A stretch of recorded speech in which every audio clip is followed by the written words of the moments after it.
Assalomu alaykum kichik auditoriya tomoshabinlari. 저는 백사드입니다. 저는 한국의 연세 때 공부했어요. Bu safargi sonimizda Koreya davlatida o'qib kelgan Bekzat Ro'zimov bilan gaplashamiz. Tasavvurlar endi men 2017dan beri Koreyada yashab yurgan odam. Podkastni boshidan oxirigacha ko'rsanglar, oxirida qiziq joyi bor. Ko'paytam shu yerda söylashib ketamiz. Bu yerda qiyinchilik, boshqa qiyinchilik bor. Lekin ovqatlari neriyani zo'r. 8 oyat. Rasman hamma yeydi shularni.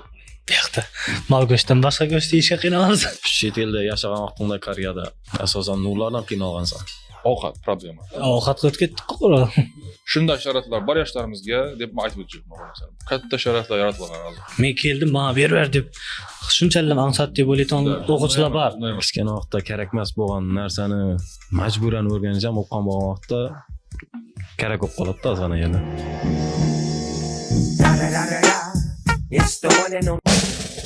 Husniddin Sarsenbayev bilan ta'limiy mavzularda kichik auditoriya podkasti. Kichik auditoriya Husniddin Sarsenbayev bilan. Siz bu videoni ko'rayotgan ekansiz, demak, siz o'z ustingizda ishlashni va matematikani mukammal darajada o'rganishni xohlaysiz. Ko'pchilik matematikani qiyin deb o'ylaydi. Lekin aslida muammo fanda emas, muammo tushuntirish uslubida. Men Abdullah Nurlan o'zimning professional matematik kursimga start bermoqchiman. Biz quruq formulalarni emas, balki har bir misollarning tub mohiyatini o'rganamiz. Sizni nimalar kutmoqda? Eng sodda tushuntirishlar, DTM, xalqaro va milliy sertifikat darajadagi misollar. Yangi yilni yangi bilimlar bilan boshlang. Assalomu alaykum hammaga. Sizlar bilan ingliz tili o'qituvchisi Sarsenbayev Husniddin va kichik auditoriyaning navbatdagi soni. Bu safargi sonimizda Koreya davlatida o'qib kelgan Bekzat Ro'zimov bilan gaplashamiz. Yana qo'shimcha mehmonimiz, mezbonimiz desak ham bo'ladi. Navro'zbek Seytimov bugun mezbon rolida podkastimizda qatnashadi. U degani savollarga ko'mamiz ekamiz Bekzat. Bekzat, xush kelibsan podkastga. Rahmat taklif uchun. Assalomu alaykum hammaga tomoshabinlar. Navro'z. Assalomu alaykum kichik auditoriya tomoshabinlari. Bugun kichik auditoriyada birinchi podkastda o'tiribmiz. Sening birinchi podkasting. Mening birinchi podkastim. Xudo xolasa qiziqarli o'tadi degan umiddamiz. Bugungi mehmonimiz Husniddin aytganday do'stimiz Bekzat Ro'zimov. Rahmat takliflar uchun. Navro'z, Husniddin. Bugun gaplashadigan mavzumiz Koreyadagi ta'lim haqida gaplashamiz. Sening o'qigan joylaring, Koreyadagi hayoting, bo'lib o'tgan voqealar, hamma narsa haqida gaplashib, nima deganda ko'pchilik Koreyaga borishga, Koreyada o'qishga, ishlashga qiziqadi. Ana shularga qisqacha ma'lumot berib ketamiz. Qisqacha emas, endi ko'proq ma'lumot bo'lishi mumkin. Butun bir shu yoqda o'tgan 7 yil o'qidingmi? 7 yil davomida qilgan sarguzashtlarni polностью boshidan gaplashamiz. Asosan ondan burungi voqealar ham so'ylashiladi azroq. Undan keyin astan-astan ketaveramiz. Podkastimizning eng zo'r yeri bir necha seviyada ketaveradi. Bir necha anglizki qo'shib gapirsak ham bo'laveradi. Bir necha ingliz reklama ketdi. Bir English. Boshida o'zing tanishtirsan, boshidan boshlab. Shu to'liq ismi sharifim Bekzat Ro'zimov. Shu Berlindanman. 49-maktabda o'qiganman. Sabir Eshchanov. Prokuratura oldindagi, nima biladi menimcha. Shu mana shu Husniddin, Navro'z, bu yoqda Rustam o'tiribdi backgroundda. Birga o'qiganmiz, birga tayyorlanganmiz shu yerda progressda. Shu yosh vaqtdan chetda o'qish, nima deydi, orzu hammamizda bo'lgan. Hammamizda birinchi American Dream bo'lardi, eslasang, yosh vaqtdan. Shu nima deydi, ketdi emas, menimcha still we got chance, right? Yeah, maybe. Green carddan markaziyatlar asosiy shans. Shuni aytaman. Endi ko'ramiz, vaqtinchalik bo'lishi ham mumkin bu. Shunday deb chetga chiqib ketdik, chetda o'qib keldik. Общий 7 yilga yaqin yashadim Janubiy Koreyada. Bakalavr va magistr o'qib. Yaxshi. Bekzat tayyorlanishni bu yoqda Progress o'quv markazida boshladi. Undan keyin yodimda birga tayyorlanib yurgan Navro'z. Ona tili, ingliz tili tayyorlanib yurgan vaqtimizda birdan Toshkentga ketib qoldim. Biz bu yoqda O'zbekistonga topshirib yurdik. Undan oldin progressga kelishimdan oldin hammamiz bilamiz, Shadir akada matematika o'rganganman. Keyin birinchi anglizcha o'qituvchilardan biri Azamat aka. Buni aytib ketmasak bo'lmaydi, chunki bu narsani to'g'risi men buni hech yashirmaganman. Birinchi ustozlardan biri ular, men buni ham yerda aytib kelganman shu vaqtgacha. Matematika, anglizcha 9-klassda boshlagan bo'lsam, Fonli 2-kollejda 17 kollejda o'qiganman. Kollejda shu yerda o'zimizda Beruniyda. Nima deydi? Birinchi ustozlarimdan biri o'sha Shadir aka bilan Azamat aka. Fonli fundamentni mukammal etib bergan odamlar. Keyinchalik keyingi etapga chiqish uchun, next levelga chiqish uchun to'g'risi progress kelganman. Lekin bu yerda o'qiganim ingliz tili, Nargiz apada o'qidim. Birga o'qidik. Menimcha birinchi kelganlardan bizlar, ha? Bizlardan oldin bormi? Bizlar birinchi gruppasi shu vaqtlar Nargiz opammi? 13-yillar. Yo'q, 11da ham bor edi. 11dan boshlagan. Bizlardan oldin ham bo'lgan. Bizlar next levelga chiqqan odamlar o'quvchilardanmiz deb aytsak bo'lar ekan. Ha. Ana tiliga qatnashganman. Ana tiliga. Keyin ozroq vaqtda bizlarda matematika plus informatika bor edi, menimcha DTM topshirish birinchi marta shu bizlardan boshlandi. Informatika ozroq yurdik shu yerda menimcha adashmasam progressda. 30+6. Ha, To'g'rimi? shunday tizim joriy etildi o'sha. 6 savol informatika, 30 savol matematika. Shu yerda hamma informatika o'qib birdi. Yomon azob edi shu vaqt. Shu birdan qo'shilib qoldi. Bizning baribir main focus matematika, anglizcha, ana tili Arasında geografiya bor, geometriya bor. Da, matematika plus geometriya, algebra plus geometriya degan bo'ladi. Keyin informatika qo'shib yubordi, to'g'risi qiyin bo'lganda. Masalan, sizlarga boshqa narsa qo'shdingmi? Ha. Birinchi fanga baribir doktor qo'shildi. Shunday deb o'qib birinchi o'zimizga topshirganman diplomatiyaga. Keyin diplomatiya to'g'risi o'xshamagan. Azroq bo'l aytmay qolgan mashq qilib. Undan keyin shu vaqtda INHA endi ochildi menimcha, Toshkentda INHA. Bilamiz, IUT, INHA University in Tashkent. Shu vaqtlari menda Westminster o'qigan akalarim ko'p edi. Aka degan Dvorodnoy. Ular menga maslahat berib qoldi. Shu INHA degan ochildi, shuga topshirib ko'r, Koreyaning universiteti, короче, nima deydi? Shu vaqtlar endi O'zbekistonga IT sohasi rivojlanib, endi kirib kelgan vaqtlar edi 2014-yillar. Endi IT degan narsa to'g'risi hali hech kim to'g'risi O'zbekistonda uncha rivojlanmagan, endi rivojlanib turgan soha. Hamma shu IT ga topshir, kelajagi porloq, ya'ni nima deydi? Ertangi bitib chiqqandan keyin yaxshi ishlash. Prosperous. Shunday deb meni shu INHAga topshirtirdilar endi. I would say I got brainwashed a little bit. Buning uchun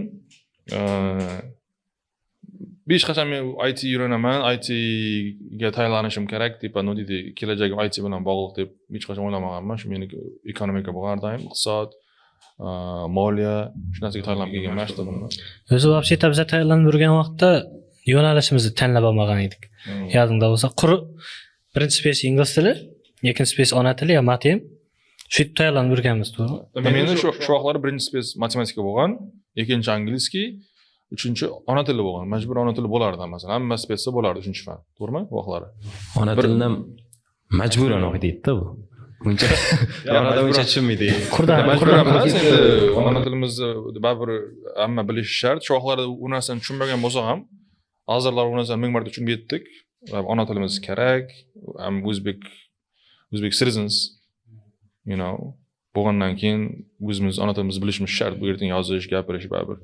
O'zimiz tilda yozib gapirgandan keyin 100% bu narsa o'rganish shart. Shu vaqtlar o'rgangan narsalarni to'g'risi hozirgacha men qo'l yordam berib kelyapti desam bo'ladi, adashmayman. Da. Ro'z aytganda dimam shu vaqtlar endi berilib o'qimagan bo'lsa ham, lekin o'rganganmiz. Majburiy ixtiyoriy bo'lsa-da o'rganganmiz. Hozir mevasini to'g'risi tatib o'tirmiz shu narsalarni. Xo'p. Kichkina vaqtda kerakmas bo'lgan narsani majburan o'rganish ham o'qigan bo'lgan vaqtda kerak bo'lib qoladi-da azg'ana yana. Anglizcha masalan aytsam bo'ladi shunday deb-da. Bu ingliz tili ham dim yoqmaydi, to'g'risini aytaman. Yosh vaqtimizda shu maktabda o'qirgan vaqtlarimiz angliyskiy desa do'st qachidan. Matematika lekin matematika yaqin. Maktab vaqtidan beri yaxshi o'qiganman matematikani. Ingliz tili kelgan vaqtimda nug'at rahmaydi aytdi ingliz tili. Endi uning asosiy sababi uyingda da majburlab o'qitish bo'lganda qandaydir. Apangiz Begzatning apasi ingliz tili o'qituvchisi Altınay apa. Shu endi uyda yoshligimizdan shu miyaga qo'yib kelgan uchunmi ingliz uyran, kunna hatto 10 so'z yodla degan gaplar ko'p bo'lgan. Vaqtlar biz sportga dim qiziqqanmiz, dim qiziqqanman futbolga. Tumma futbol o'ynaganman to'g'risi. Shuga nutida birov seni push etaversa, force etaversa, o'sha narsadan uzoqlashib ketaverasan-da asta. Shunday narsa bor. Yoshlikda tushunmaganmiz, yosh bo'lganmiz baribir. Ikkinchi lekin vaqtimda tushunmayotganman deb o'ylayman. Shu 8-9 ga kelgan vaqtda seryoz nimalarni yig'ishtirib qo'yib, buni o'qish tanlanganman. 8-9 klassdan boshlab. Xo'p, shu universitetga seni yetaklab borgan omil deymizmi? Eng katta turtki bo'lgan narsa. Qaysi universitetda? Chet eldagi. Hali o'qishga kirdingmi? Kirganini aytdi, Aytdi. Inhada o'qirgan vaqtlarimiz 2015, adashmang 2015-yil, 2016 ekan, 2016-yil. Endi Inha Koreyaning universiteti. Bizlarda filial ochgan Toshkentda. Shu vaqtlar birinchi bizga delegatsiya kelgan Koreya, Inha original Inha desam bo'ladi. Koreyada Inhadan delegatsiya kelganda, ular taklif bilan kelgan. Agar shu IELTS bor, GPA nudida o'rtacha baholar. Yaxshi bo'lganlar intervyu topshirib, koreyslar bilan intervyu etib, ular intervyu etadi. Koreyaga o'qishga ketsa bo'lardi. Shunda bir taklif bilan 2016 oxirida dekabr oyida adashmasam, bular keldi bizning o'qib o'rgan institutga, Inhaga. Keyin shu vaqtda aytganimday, podkastning boshida aytib o'tganimday, chetda o'qish yoshligimizdan orzu edi, to'g'risi. Lekin bir narsani aytib o'ting, Koreya hech qachon planda bo'lmagan. To'g'risi, hech qachon o'ylamaganman, shu men Koreyaga borib o'qiyman deb. Ingliz tilini o'rgangan odam Amerika, Angliya deb yuradi. English speaking mamlakatlarga ketadi-da, shu harakat etadi. Shunday bo'lgan bizlarda Amerika, illi bo'lmasam Angliya, Buyuk Britaniya, shu harakat etganmiz-da. Lekin baribir o'rtada bo'lgan topshirganman chet elga, Amerikaga topshirganman, masalan, Amerikaga ketaman degan yerda ayrim sabablar bilan keta olmaganmiz vaqtida. Keyin shu Inhada o'qirgan vaqtlarim, ya'ni ham delegatsiya kelgan Koreyadan intervyu etgan xohish borlarni shu chetga chiqib, ya'ni Koreyaga borib original Inha University in Korea. Inhani o'zini. Da, Koreyada Inhaga o'qishga o'tishga. O topshirib ko'rganman. Prosta nima deydi? For fun deydi u. Topshirib ko'raylik degan maylasim bor edi. Shu GPA'larim yaxshi topshirganman. Intervyu etganda, intervyudan o'tganman. Menga 1 yillik ular grant bergan boshida. 1 yillik grant bergan. Chiqqanmanda shu uyga qaytib kelajaydim menimcha shu yangi yilga shu vaqtlar. Qaytishdan shu uyga telefon etganman. Yangilik bor. Bilmadim bu yangilikmi, emas, chunki o'zim bu narsa menda 100% unday Koreyaga borib o'qish xohishi bo'lmagan, to'g'risi. Boshida. Uydagilar aytganman, что 1 yillik grant o'tib oldim. Koreyaga, Inhaga agar xohlasanglar, deydi, qarshi bo'lmasanglar ketaman o'qishga shoqqa periyod shoqda o'qiyman deganman. Uydagilar bilmayman, Koreyaga degan vaqtimda 5 отказ hech qanday deydi, qarshiliksiz rozi bo'lishgan. Men shu hayron qolganman. Prosta gaplashdim, bo'ldi. Yaxshi, bo'ldi. Ketsang, o'qimasang ketaver degan uydagilar ham. Keyin uyga qaytib kelganman, azroq bu yoqda documentation process bo'lgan, vaqtlari o'zlarida qizil pasport bo'lmagan.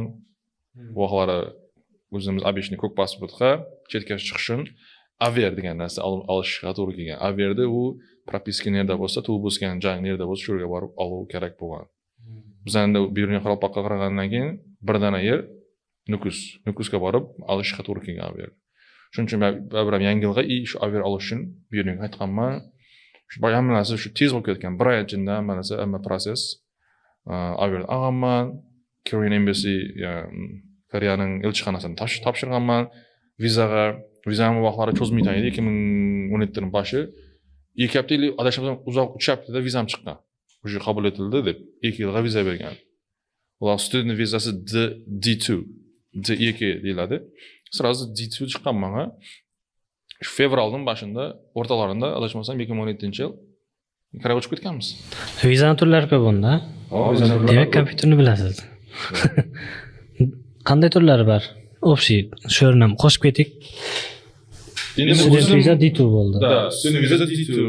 O'zim, masalan, Koreyada men student bo'lib yurganim uchun постоянно D2 da yurganman. Lekin bakalavr tamomlagan vaqtimda o'rtada 6 oy tipa tanaffus olganman o'zim uchun o'qishdan, hamma narsadan. İşte bakalavrdan keyingi etap men uchun no degan savolga javob topish uchun. Shu vaqtlari D2 dan student vizadan job seeking visa degani bor. Ish qidirish uchun bakalavr chetda o'qisanglar, masalan, u Amerikada bor menimcha, не только Koreya, butun dunyoda bor. Ish qidirish uchun vaqt beradi. Chunki shu mamlakatda sen o'qiding, borib, shu mamlakatda ishlayman desang, ofitsial ishlayjak bo'lsang, vizani shu ish qidirish vizasini almashtirib tursang bo'ladi vaqtinchalik. Bu viza D6. D6. Job seeking viza, ish qidirish vizasi deyiladi. Shuga topshirganman, ana shu vaqtda o'zining requirementlari bor, o'zining talablari bo'ladi. Shu 4 yil institutda o'qigan qanchadir ball beradi.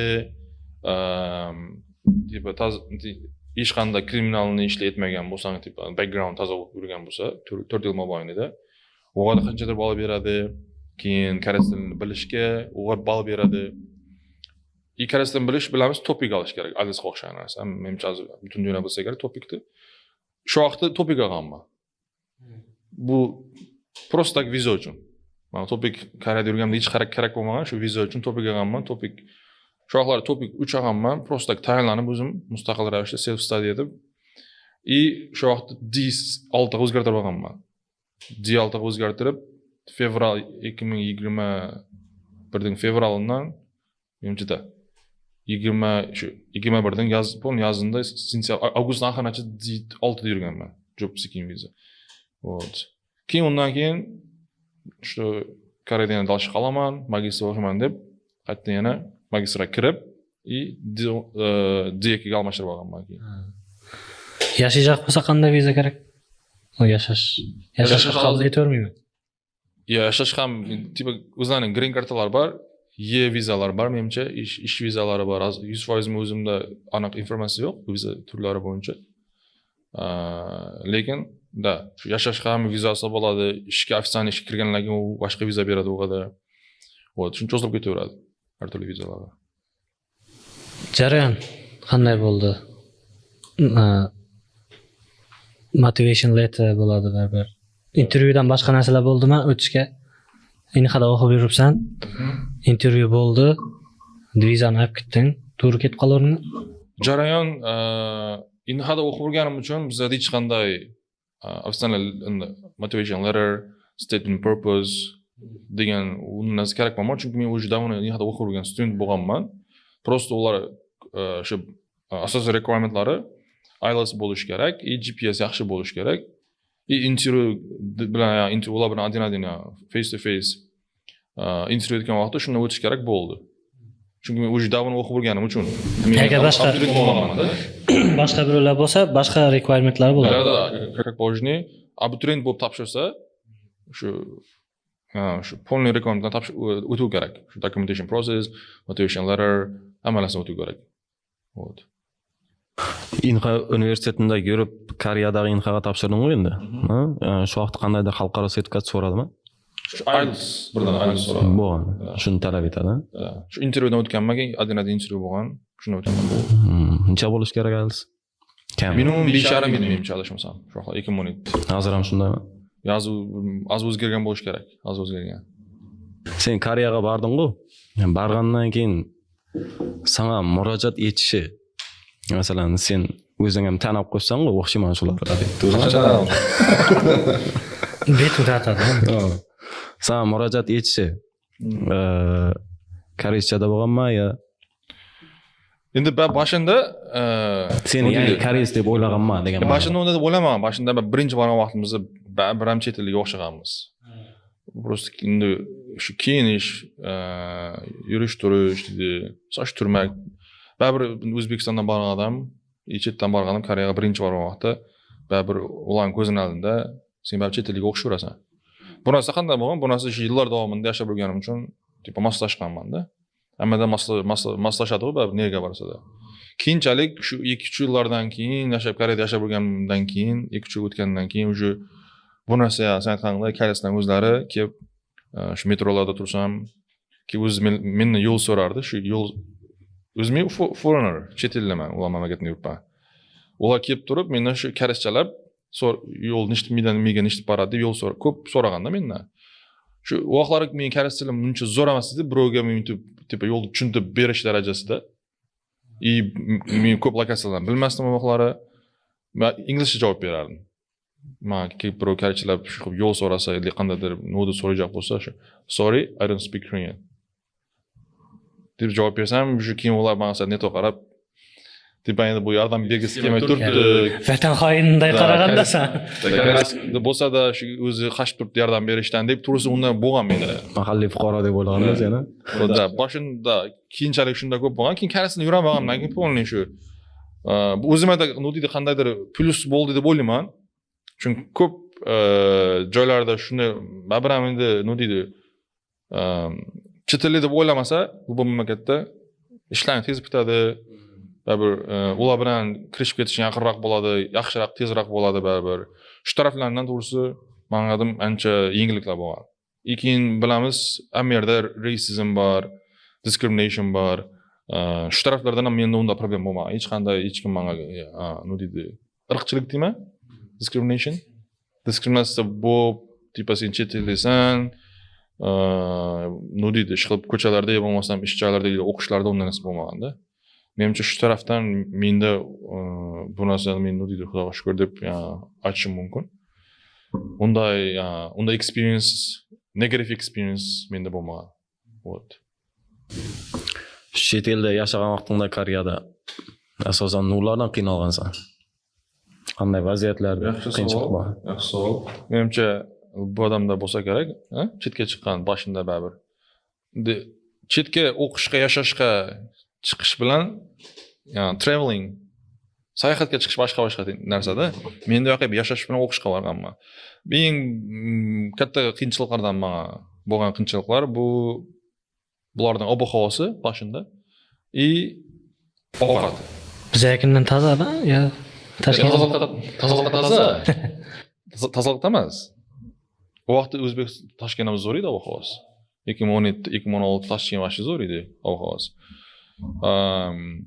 Ulardan bor, lekin masalan Seul постоянно bahorda Xitoydan shu vaqtda bahorda shamol chaladi. Nima bilmayman. Bahorda havosi yomon ketaveradi endi o'zidan o'zi. Bahorda постоянно biz Moskvada yuramiz Koreyada. Virus COVID-19 dan emas, undan oldin ham. Covid-dan söylashib ketamiz. Bu yerda qiyinchilik, boshqa qiyinchilik bor. O qiyinchilik shu birinchi borgan vaqtimizda 2017 boshida borgan vaqtda ularda bahorda men fevralning oxirrog'ida bordim. O'z Toshkentda O'zbekistonda уже fevral, mart kun isib ketadi, уже daraxtlar gullab. U yoqda suv edi, dim suv edi shu vaqtlar. Ulardan ob-havosi endi bilamiz, Koreya peninsula deyiladi. Dengiz bilan o'ralgan kichkina bir orolcha o'zak mamlakat. Dim shamol, dim suv. Masalan, bahor polni iyun-nig'acha, yoz birinchi oygacha havo suv bo'ladi vaqt. Qanday suv bo'lganda izg'irin suv emas. Qashdan shamol bo'ladi. Futbolga yurish qiyin, masalan, postoyanno qalin kiyinib yurish kerak. Shu tarafdan menga noqulay bo'lgan, ular ob-havosini birdan O'zbekiston ob-havosidan ularga o'zgarib moslashib olish. Ikkinchisi oziq-ovqat. Ovqat problema. Yo'qda. Buni bilamiz, koreyslar ular ovqatni bilamiz. Hozir O'zbekiston ko'payib ketgan koreys ovqat 2016-17-yillarda kam edi, to'g'risi. 2015 bizning vaqtimizda past yemaganman, bir marta yeganman koreys ovqatni. Nima bilan kun kechirdim? Boshida borganimizda ko'p fast food deganman, to'g'risi.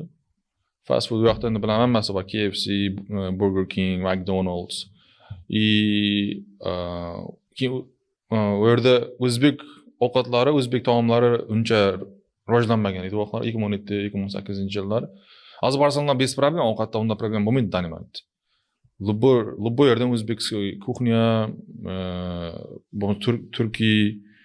Turkish food, bo'lmasa любой yerdan ovqatlarni topsanlar bo'ladi. Men borgan vaqtda, men shu Inxaga borgan vaqtimda, Inchonda joylashgan Inxa, o'rdim westernized region masjidda, nu dedim перевод etadi. Sharqiy. Ha, g'arbiy. O'zi sharqiy. Shunda yermas edi. Shuning uchun ovqatdan qiyin bo'lgan bosh. Yuranib bo'ldi. Shular o'zidan koreyskiy ovqatlar mazali, to'g'risi. Men bilmaganman, nuni yeyishdi. O'rga borgan vaqtimda qaysi ovqatlar yaxshi, qaysi ovqatlar mazaligini bilmaganmiz. Endi birinchi borgan vaqtimizda lekin ovqatlari nerealni zo'r. Men bilaman, shu ovqatlari zo'r. Birga Toshkentga kelsanglar, bu yerda yo'q ekan koreyskiy kuxnyalar, ha? Burada yo'q, ha? Bu yerda. Toshkentga kelsanglar boramiz. Zo'r yerlarga aparamiz sizlarni koreyskiy. Toshkentdami? Toshkentda. Yaxshi. Koreyaga borib o'tirish shart emas menimcha. Boramiz. Ko'pchilik aytadi, tirlaydi deb. Tirlaydigan narsalar ham bor. Ovqatga o'tib ketdik-ku. Tirlaydigan narsalar ham bor. Qiziqdan dedi. Seafoodlarni ko'p tirlaydi. Seafood sashimi degani bor. Sashimi shu baliqni xomlay. Endi sushi deb aytsam, sushi O'zbekistondan biz ham уже buradan rivojlanib ketdi narsa. Bizlar ham o'zbeklar ham bemalol yeydi. Ularda shu sashimi bor, baliqni xomlay yeydi. Bir keyin dengiz ovqatlari shu shrimp, shrimp. Qisishmaqmi? Yo'q. Shrimp bor, keyin oktopuslar bor, 8 oyoq. Rastan hamma yeydi shularni. Rastan hamma turadi stolning ustida. U narsa bilgan bo'laman, tiri. Oktopuslar tiri turadi. To'g'risi men o'zim yemaganman, oktopuslarni yemaganman, lekin shrimp yeganman. Shrimp yaxshi, baliqqa o'xshaydi ta'mi, zo'r. Ham tirimi? Ya, shrimplar endi pishirib ham yesa bo'ladi, hamma yesa ham bo'ladi menimcha. Men pishirib yeganman shrimpni. Lekin oktopusni yemaganman hech. Bu yoqda mol go'shtidan boshqa go'sht yeyishga qiynalamiz. Chirkashsan, hammasini yeb ko'rsang bo'ladi. Try it.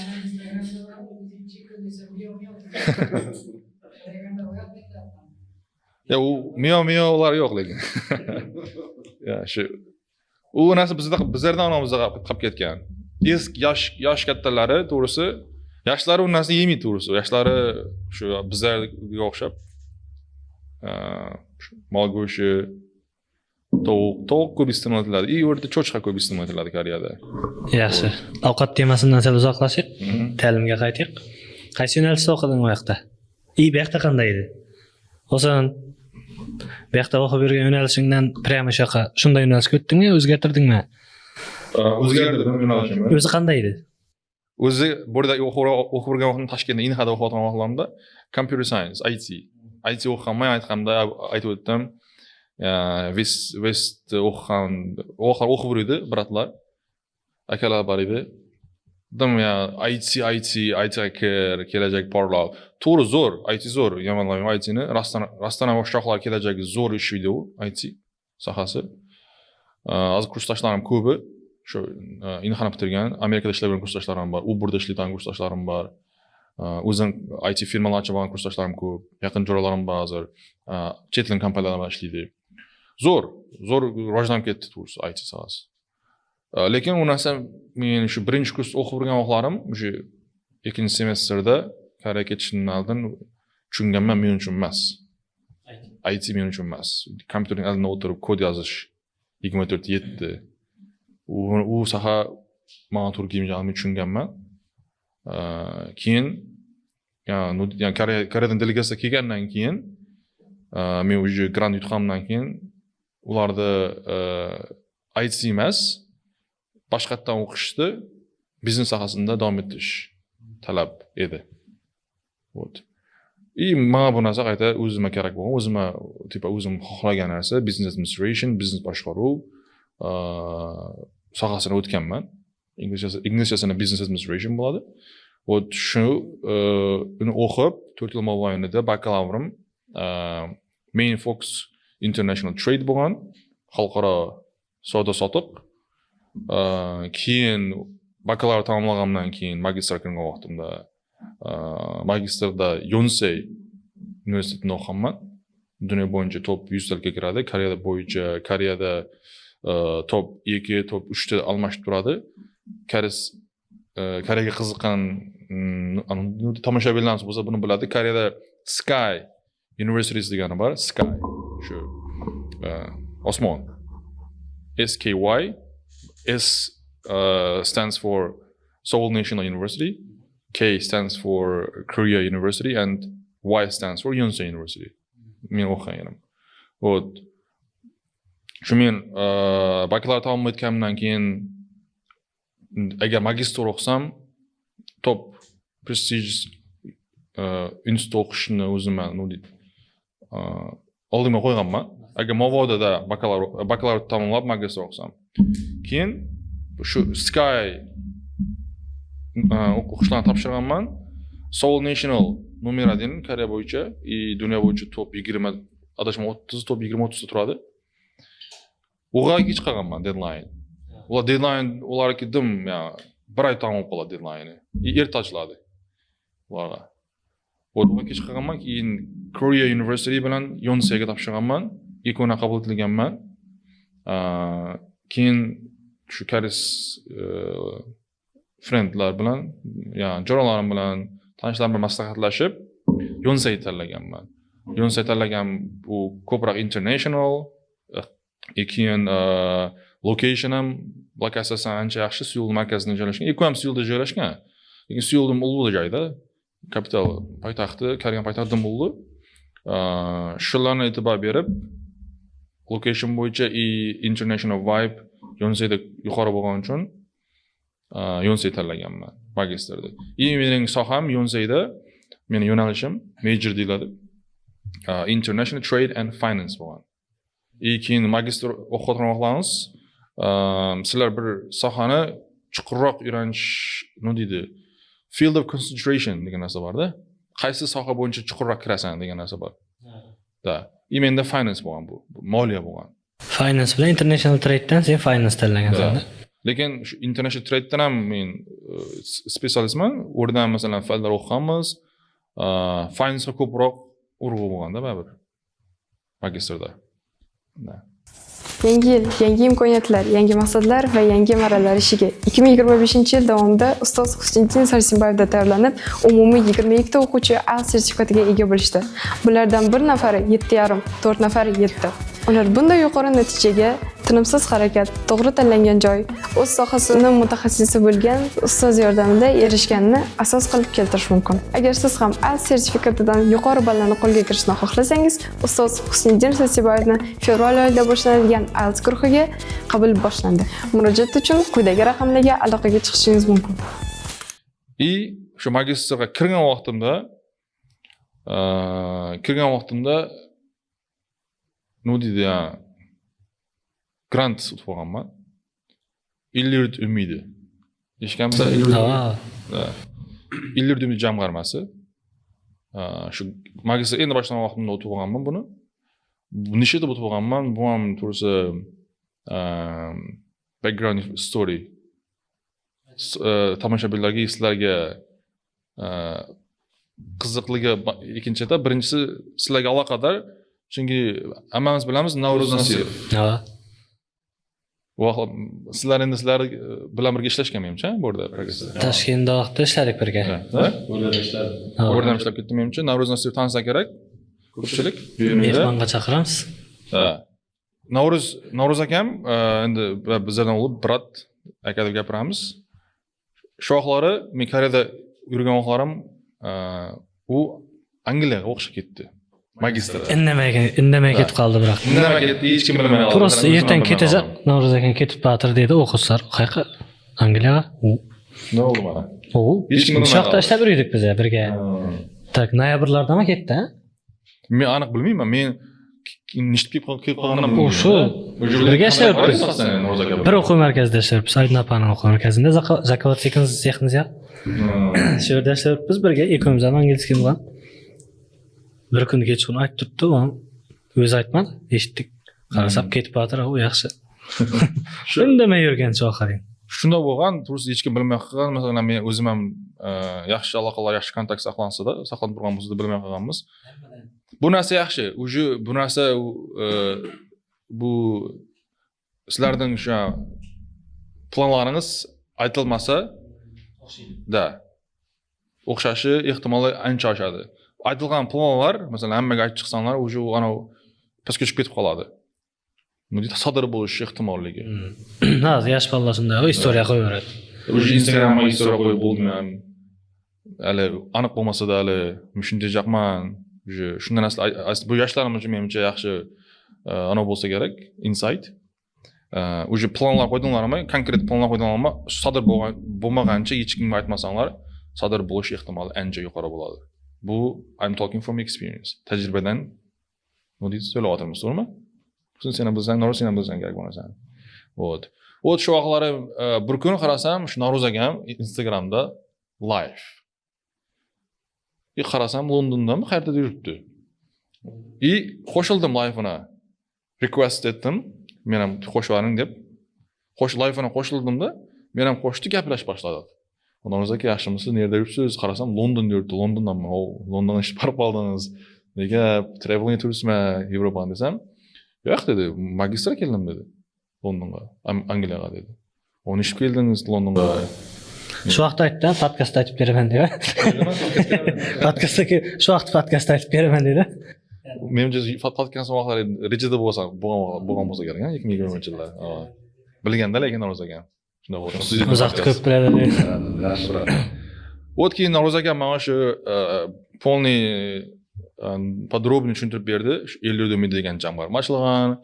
Oldin u jamg'arma Umid jamg'armasi deb bo'lgan 2000-yillarmi, 2000-yil o'rtalarida shu lekin missiyasi почти bir bo'lgan, O'zbekiston yoshlarini chetga jo'natib, chetda top 300 talik kiradigan institutlarda o'qitib, polniy amaliyasini qoplab berib, keyin O'zbekistonga olib kelib, O'zbekistonning rivojlanishina hissa qo'shish uchun O'zbekiston prezidenti tomonidan, shaxsan o'zlari tomonidan tashkil qilingan jamg'arma.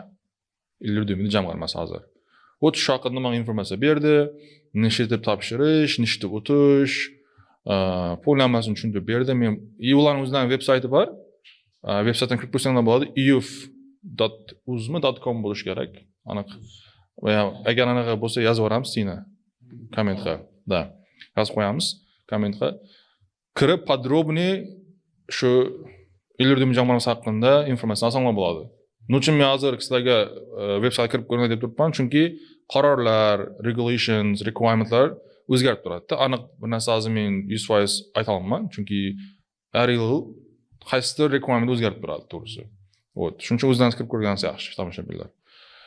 Shu vaqtda istoriyaga aytamiz. Navro'z aka bilan gaplashdim. Illyurdumid jamg'armasi haqida informatsiya berdi. Как раз ochilgan vaqt ekan, application process period. Topshirdim Illyurdumid jamg'armasidan keyin birinchi etap vaqti documentation screening bo'lgan, polniy shu dokumentlarni tekshiradi, o'zining yarasha o'zining talablari bo'lgan. IELTS birinchi talabi shu IELTS bo'lishi kerak. Minimum 6 yil, 6,5. Hozir o'zgargan bo'lishi mumkin, aytib o'tgandek. Keyin undan keyin top 300 talikka kiruvchi Quest rating bor dunyo bo'yicha, The rating bor dunyo bo'yicha. Buni Google'dan qarasanglar chiqadi. Shuga kiruvchi kiradigan reytingga kiradigan institutlarning birini kirgan bo'lishingiz kerak. Kirgan admissionni olgan bo'lish kerak. Topshirish uchun hali birinchi prosesdan o'tib olish uchun. Keyin o'zbek tilida insho yozish kerak. O'zimizning ona tilimizda. Bu boshda Illyurdumid seni saralab olish kerak. Da, Illyurdumidni hali birinchi etapdan o'tish uchun. Qo'llar filtr etish kerak seni, undan keyin ana keyin ana shu etaplardan o'tgandan keyin ikkinchi etap bo'ladi. Вообще-то o'zi sen voyaga kirgan bo'lib, so'ng yozasan. Kirgan bo'ldi. O'xshab bo'lgan admission letter bor. Mana shu bola masalan Husniddin Sarsanbayev institutga kirdi deb emailni beradi. Kirib keldi degan letter keladi, email. Ana shu letter bilan one of the requirements. Bu bir talablardan biri, to'g'rimi? Shuni tushunib aytdimmi? O't. Shu narsa bo'lishi shart. Topshirish uchun hali. Topshirib olish uchun o'tish endi u boshqa tema. O't shu narsalar bo'lgandan keyin birinchi etapdan o'tiladi. Documentation processdan o'tiladi. Ikkinchi etabi bizlar vaqtimizda interview, premium interview o'tganmiz. O'rdam interviewda o'sha 10-15 ulli hol zalda eksportlar o'tiradi har bir soha bo'yicha. Bu sohada o'tirgan bo'lishi mumkin. Ma'naviyat, ma'rifatdan tortib, o'zimizning tarix, ona til adabiyot, o'rda iqtisodchilar o'tiradi, ministrlar kelishi mumkin, vazirlar o'zlari o'tirishi mumkin. Masalan, oliy ta'lim vaziri mana o'zim bilaman, oxirgi 2-3 shu Ilyo Demidovning intervyu etabına shaxsan o'zlari keladi. Вот. Shunda eksportlarning anovi bor. Nima deydi? Da uyushmasi bor. Ular kelib, shu o'tirib, orada Ilyo Demidovning raisi o'tiradi, Ilyo Demidovning direktori o'tiradi. Вот. Sizlar bir intervyu etadi, ikkinchi etapga o'tganlardi. Intervyu etapini o'tganlardi. Menda endi vaqtim men Koreyada bo'lganim uchun menda intervyu Zoomda bo'lgan. Onlayn Zoomda olganmiz. Chotki. Tutamiz. Вот. Lekin hozir qisqacha aytib o'taman, hozir 3 etapdan iborat. Birinchi etap aytganimda documentation process, ikkinchi etapida test bor. Test bu nima deydi?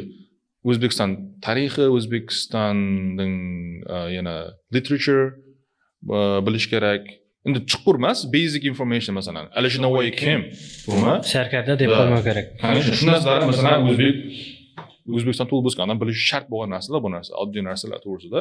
Endi bu narsani bilmay turib, menga Ilyo Demidov jamg'armasidan fond chetda o'qishim uchun pul beringlar deyish ham uyat bo'lsa kerak, to'g'rimi? Ha, prямо kelib turib o'ylaydi, birovlar o'qimay yurib turib, просто dream etib yuratolmagan. Orzu qiladi, istoriya qo'yadi orzuni. Biroq o'ng yarasha harakat etmaydi-da. Bunday emas, haqiqatan shunga loyiqli odamga beriladi. Jamg'armaning granti. To'g'ri kelib turib, bo'ldi.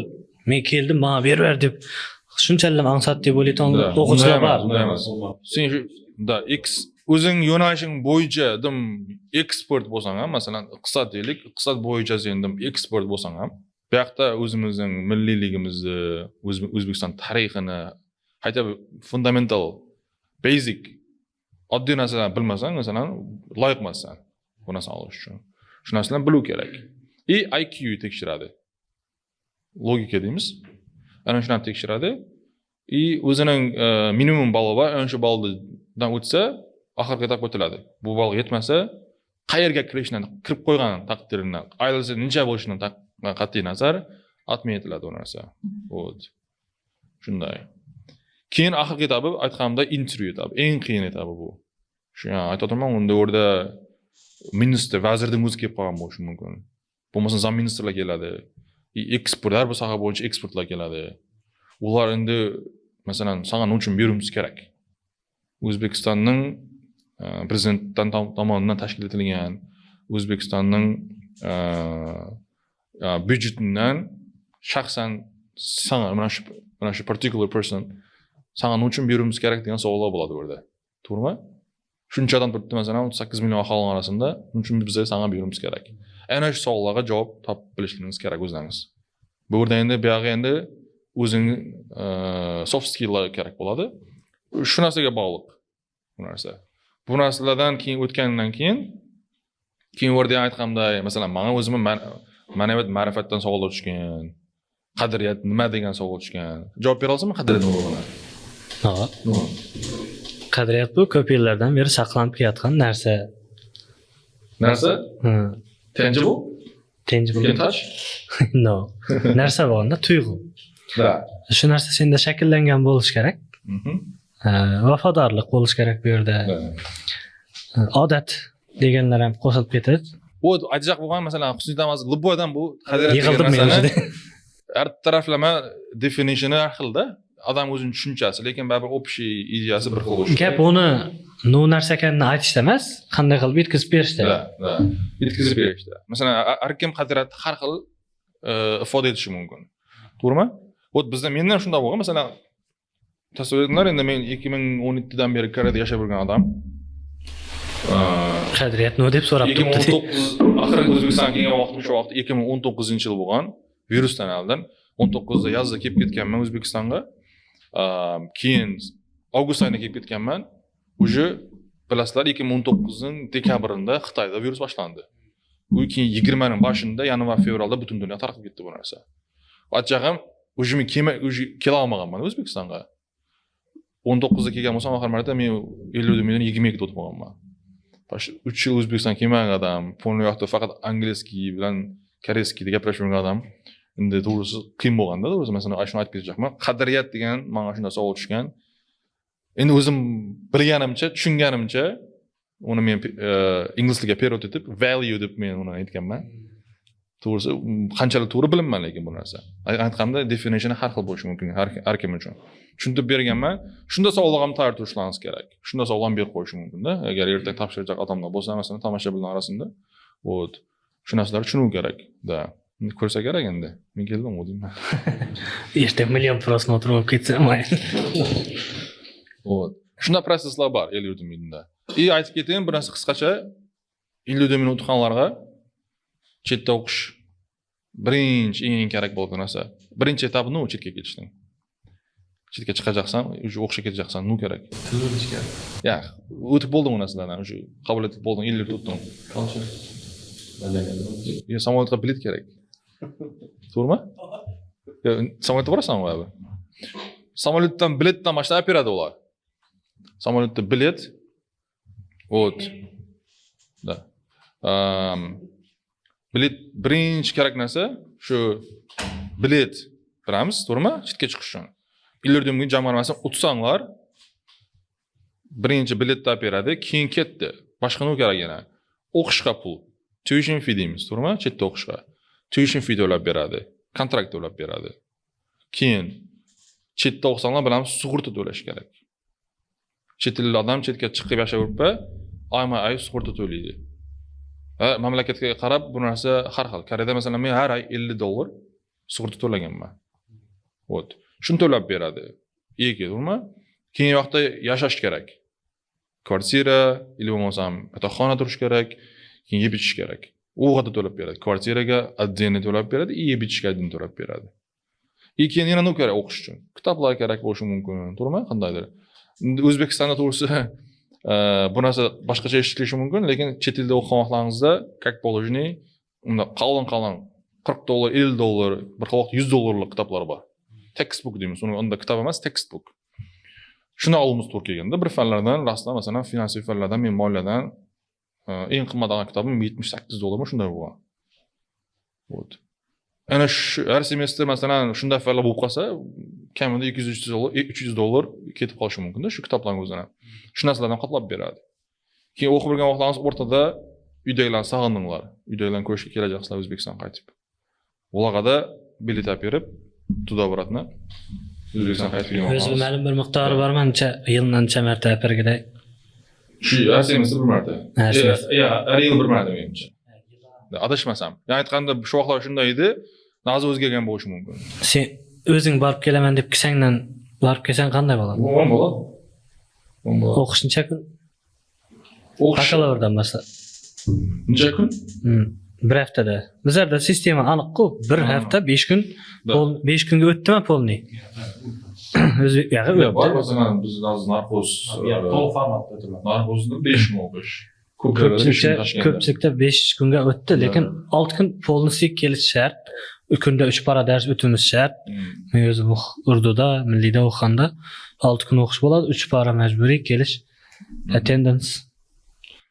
Sistema boshqacha yo'qda. Sistema eng chet elda o'qishdan eng student bo'lgan eng zo'r taraflardan biri o'zlaringizning tablitsa, schedule deyiladi. O'zlaringizning darslaringizni, vaqtlarni o'zlaringiz tanlab olasizlar. Shu narsani ana prezident maktabda o'qiyotgan bolalar ham aytib ketdi podkastda. Biz yoqda bo'lgani prezident maktabda bor. Shaxsiy shedul tuzib oladi. Lekin hali universitet darajalarini oliy ta'limga yo'lga qo'yilmadi u menimcha. Chet universitetidan bo'lishi mumkin. Websterda bor bu narsa. Westda ne? Westminster. Keyingi podkastda Westminsterdagi bolalar bilan ham gaplashamiz. Shunda ko'rsanglar bo'ladi. Да. Вот, menimcha ba'zi keyingi podkastdagi mehmonlarimizdan bu narsani tasdiqlashi mumkin. Student bo'lgan vaqtda agar o'zingni darslaringga o'zing xohlagan vaqtga qo'yish bu eng zo'r narsa to'g'risi. Вот, Koreyada ham shunday edi. Eng zo'ri masalan shu narsa. Masalan, men ham 5 kun yo bo'lmasa 6 kun majburiy o'qishga bormaganman, o'zim xohlagan vaqtim qo'yganman. Boshqa ishlarimga qarab, boshqa hobbilarimga qarab, masalan, azonda o'qish kelganlar azonda qo'yilgan fanlarni olishi mumkin. Abitdan bo'lmasa 3 kunga, 2 kunga qo'ysanglar bo'ladi o'qishlarni. Agar sig'dirib bilsanglar-da, o'zingiz turlab bilsanglar. O'tlaton fan necha? Orada kredit sistema bizlarda azon O'zbekistonda kredit sistema o'tilgan. Bir semestrda bakalavr yo'nalishida 15 kredit olish kerak. Bu degani major fanlarga 3 kredit beradi, asosiy fanlarga. Keyin yerda elective courses degani bor. Majorga yaqin bo'lgan fanlar general courses bor. Oddiy musiqa fani, bo'lmasa language, French, German, bo'lmasa psychology shunday narsalar. Masalan, men iqtisodchi, menga kerak emas narsalarda ularga 1 kredit beradi. O'zingni turlab olasan. Hisob kitobni o'zing etib 15 kreditga to'lov kerak. O'zing kunlarini, soatlarini, kreditlarni o'zing hisoblab olasan. Orada hamma administratsiya boshida kirgan vaqtda aytiladi, kreditlarga o'zlaringiz javob berasizlar. 4 yil mobaynida, masalan, o'rtacha bir semestrga 15 kreditdan olsak, masalan 4 yil mobaynida bitirish uchun, masalan, bizlarda adashmasam 180 общий kreditmi, shunda bo'lishi kerak, to'plov kerak edi. 120 mi? Общий, masalan, har xil joylarda har xil. Ishqilib 120 dan qanchadir deydi-da. Вот. Shunda o'zlaringiz bu narsaga mas'uliyatli responsible deb aytardi bizlarga. Hech kim kelib turib, sendan mazur krediting kamayib qoldi ekan, davay sen fan ol, yo bo'lmasa seni ko'proq kesibdi, sen kamaytir degan narsa aytmaydi. O'zing hisoblab yurib, 4 yil mobaynida 8 semestrda bitirajak bo'lsang, shu narsani oldindan hisoblab, qancha kredit qoldi, masalan, major kurslardan qancha qoldi, elektrikdan qancha qoldi, generaldan qancha qoldi hisoblab yurib, shunda olib kerak. Kredit yo'qda. Hisob kitobda yurasan-da. O'zing uchun o'zing javob berasan. Boshdan lekin u narsa tushuntiriladi. Freshman'da o'qib yurgan vaqtda, birinchi kursda. Anag'ini hech kim kelib, masalan, sana advisorlar bo'lishi mumkin. Advisor, maslahatchi, maslahat beradiganlar, administratsiyada ishlaydigan. Borib, nishtib masalan tezroq qilib bitirishi mumkin. Yo bo'lmasa agar mabodo fandan yiqilib qolsang, nechsan bo'ladi deb maslahat so'rashga advisorlar bo'ladi. Da. Advisor bo'ladi qolib. Lekin, aytganimday, hech kim sana majbur emasda. Mabodo sen 8 semestr, 4 yil mobaynida krediting yetmay qolsa, bitira olmay qolsang, it's your fault. No problem. Yig'ilsang ketasan. Yetmay qolsa, yana olish kerak. 4 yildan cho'zib bitadi. Yana fan olish kerak, to'ldirib kerak kreditlarni. Opul. Конечно, bir krediting qanchada turadi baribir. Yig'ilganini el-yurt umidi jamg'armasi javob bermaydi. Men hozir o'qish sistemasini aytib ketdim, el-yurt umidini aytmadim. El-yurt umidining o'zining shaxsan o'zining boshqacha requirement-lari bor. O'rtacha ball, o'rtacha GPA, masalan 3.5 dan baland bo'lishi kerak. Bu degani O'zbekistonda 4 mi? Menimcha 4 bo'lishi kerak. 4 dan tushib ketib qolsa, bu warning olasan, 2 marta 3 marta tushib ketib qolsa, el-yurt umidi отказ etib beradi. Shartnoma o'zgarishi mumkin. Вот. Shartnoma o'zgardi degani sen qutulding degani emas. To'lab berilgan, shu vaqtgacha to'lab bergan summalarni 1.5 baravarni to'lab qaytarib berasan degani. Eshitdingmi deyar? El-yurt umidini. Eshitdingmi deyar? O'tirib istoriya qo'yadilar. Chetda o'qiyman, ansat emas. Maktab emas sizlarga. U yerda $1,000 kontrakt to'lanadi. Eng zo'rlarni beriladi-da. Shu yerda el-yurt umidi sana grant ajratib bersa, masalan, bakalavr 4 yil to'liq formatda ajratib beradi-ku. Yo'q, semestrni. Semestrmi, yilmi yo 4 yilmi? O'qishga beradi. Общий. 4 yil magistr o'zi. Da. Shunday. Shundan beradi, men sen qiynalib turgan ekan. Yo'q. O'qib qo'y. yo o'qishni bitirgandan keyin qandaydir talablari bormi? Yo'q, shundancha berasan ish bo'ldi. shundancha berolmaydi. Aytganimda men prosesni aytib ketdim yuqorida. Uni olishning o'zi qiyin. Juda ham prosesdan o'tuvlar qiyin. Ya bo'ldimi masalan? Sen shu grantdan foydalanib 4 yil o'qigan bo'lding. Pulni o'tirib beraman, ya qo'lingga ma deb beraveraman. O'tirlangi bo'ldi. Sen o'qib bo'lding, endi kerak emassan, bor o'zing sohang bo'yicha ishlayver deb sen erkin yuboraveraman yoki bo'lmasa? Ya, o'zining requirementlari bor, talablari. Shu bakalavrni o'qib kelsanglar 54 bilan 5 yil O'zbekistonda ishlab berish kerak. Bakalavr. 5 mi? 5 yil O'zbekistonda 5 yil ishlab berish kerak. Magistrda o'qib kelsanglar 3 yil ishlab berish kerak O'zbekistonda и PhD doktorantura deymiz. Uni o'qib kelsanglar ham 5 yil ishlab berish kerak O'zbekistonda. Ishlab berish kerak deganimda qanchalar foiz oyliqlaringizdan hukumatga to'lasa degani emas. Налог turistlar bo'ldi 12%. Oylig'ini olib beradi. Oyliqni olib berasizlar. O'zbekistonda grant o'qiganda gapda. Shunday. O'zbekistondan grant o'qiganlar 5 yil O'zbekistondan chiqmay ishlab berish kerakda. 5 yildan keyin qo'llarına diplomlar beriladi. Ondan nesi beriladi? Kopyasi. Qaytib kelganingdan keyin shu 3 yillik, 5 yillik ish bilan o'zingni ta'minlamay, o'zing to'p ishlaysan. Ya aytish yuqorida ishdan chiqib ketdi. Yana aytganimday ilgari umidini tarafdan aytib o'tdimmi? Masalan, IELTS kerak, o'sha top 300 o'qishga kirgan bo'lishlaringiz kerak bo'ladi. Keyin yana nima dedim ya, documentation processda essay yozuv kerak bo'ladi o'zbek tilida. Shulardan o'tgandan keyin test, hozir testdan o'rtada testdan o'tding deb aytaylik, intervyudan o'tdim. Keyin yana bir talabi bor. Bu faqat Elyurt Umidini og'alar uchun. Bu talab chetga ketishdan oldin O'zbekistonda qaysidir korxona bilan shartnoma tuzib ketish kerak. Ketishdan oldin. Bu degani ketishdan oldin ish joying bo'lishi kerak. Imtihonlarni Elyurt уже hamma etapini o'tib, intervyu etapini o'tib, imtihonlarga oxirgi talab bor. Qaysidir korxona bu public state owned bo'lishi kerak, not private. And you can translate this. I don't know how to translate into Uzbek. Anyway, Hukumat ish joylari. Hukumatga xaridor. State owned, okay? O't shartnoma tuzib ketiladi shular bilan. Shartnoma tuzilib, qaytib kelgandan keyin shu yerda men ishlayman degan. Bu degani ish o'rinlaringiz tayyor turibdi degani O'zbekistonga qaytgandan keyin. Hamma biladi, masalan, Midas studentlarimiz o'tiribdi. Shu o'qishni bitirayotgan vaqtda eng stress kelayotgan joyi shu, keyingi etap ishlayman, nerda ishlayman, qanday sohada ishlayman degan eng bu stressli. O'qishga kirishdan ham shu bitirayotgan vaqtda ish topish eng problema. Hayot boshlanadi undan keyin. Haqiqiy hayot shundan boshlanadi o'zi. Allohurjin yuklanadi birinchisi. Student bo'l, abituriyent, student life bu по-любому yanday, tipa dreaming etib turgan vaqtlar masalan, odamning-da shu yerda o'qiribman, ertaga bunday yerda ishlayman.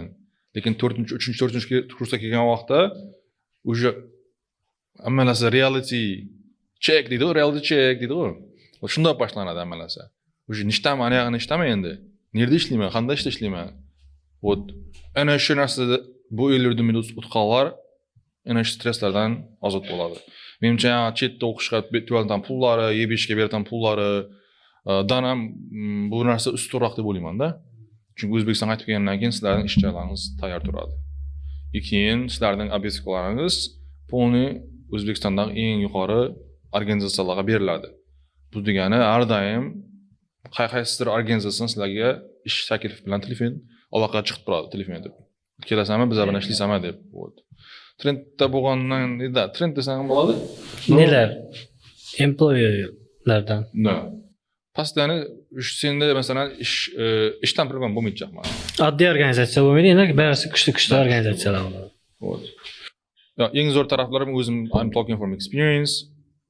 Eng zo'r taraflari O'zbekistonda bilan ishga topshirib ko'rganlar buni bilsa kerak. Hozir prosta borib ishga topshirmaysan agar ichida tanish networking bo'lmasa, sen o'zing через Argus topshirish kerak. Bilasizlarmi? Argus degan organizatsiya bor O'zbekistonda. Birinchi Argusga topshirib dokumentlarni o'rdan bo'sh ish joyi bo'lsa, mana shu sohada mana shu bo'sh ishlar bo'lsa, vakansiya bo'lsa, shu topshiriladi. Keyin u Argos ko'rib chiqiladi-da, to'g'ri kelsang, test topshirishing kerak. Filtrlab beradi. Da. Nerda yashashing mumkin? Tur borib topshirolmaysan. Tur topshira olmaysangiz Danimarkda. Через Argos topshirasan. Вот. Keyin testdan o'tgandan keyin intervyu etapini o'tasan. Biz ish temasida gaplashyapmiz hozir, to'g'rimi? Ish temasi shunday O'zbekistonda, Danimarkda. Keyin unda intervyuda masalan o'tganlarda filtrlanganlarda hammasini jinab bir vaqtda intervyu etiladi. U ham masalan qanchadir foiz odamni ishga oladi bo'lgani. Lekin eluvchilar qanday? Eluvchilar prima borib o'zlarini aloqaga chiqadi, il bo'lmasa, agar sen mabodo ishga topshirajak bo'lsang ham prima borib HR, главный HR il bo'lmasa zam bilan gaplashiladi. 99% sen agar xohlasang Kirasan. o'tasan degan. Shunday sharoitlar bor yoshlarimizga deb men aytib o'tmoqchiman bu narsani. Katta sharoitlar yaratilgan hozir hukumatimiz tomonidan, prezidentimiz tomonidan bu yoshlarning o'zining qo'lida, Danimarkda. Hamma narsa sizlarning qo'lingizda. Yaxshilab o'qib, yoshlikda tillarni cho'tki yuranib, zo'r yuranib, borib top mamlakatlarga borib, top institutlarda o'qib kelsanglar, ne только sizlarga shu o'qishga pul ajratiladi chetga. Bemalol o'qib kelsanglar bo'ladi, xalagan yerlaringizda. Qaytib kelgandan keyin yaxshi ishlarda ishlasanglar bo'ladi, bemalol. Yana bu ish jarayoni, ish faoliyatim ham to'g'risi Eldur jamg'armasini taqaladi. O'zbekistonga kelganim 2,5 yil bo'ldi. Shu aytganimda magistr o'qiganim uchun Eldur bilan 3 yil mobaynida O'zbekistonga kelib ishlab beruim kerak. Yoz 2,5 yil bo'ldi.